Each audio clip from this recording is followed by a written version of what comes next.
நமக்காக கலைமகள் அனைத்தையும் செய்வார். அப்படி இந்த இடத்திலே நம் சீதாராமையா என்ன பண்றார், நம்மள தேய்ச்சி தேய்ச்சி பட்ட தீட்டி கூர்மையாக ஆக்க வேண்டும் என்கின்ற வைராக்கிய ஞானத்தோடு இருக்கிறார்.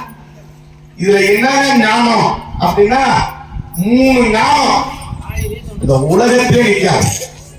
என்ன ஞானம்? முதல் ஞானம் என்ன சொல்லுங்க? பிரசவ ஞானம். குழந்தை பெற்றீங்களா சிவா? குழந்தை பெற்றீங்க?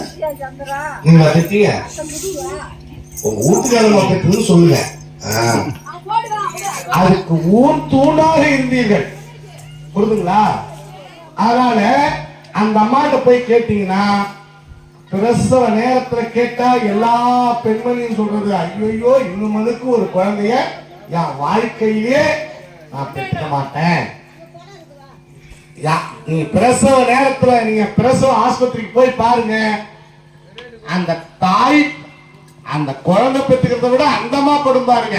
என் மகன் மாமியார் ஜாலியா இருப்பாங்க, மாமியாவுடைய வாரிசு தான் அங்க வரப்போகுது. ஆனா பெத்த அம்மா துடிக்கும் பாருங்க, என் பொண்ணு இவ்வளவு கஷ்டப்படுதுன்னு. அந்த வலி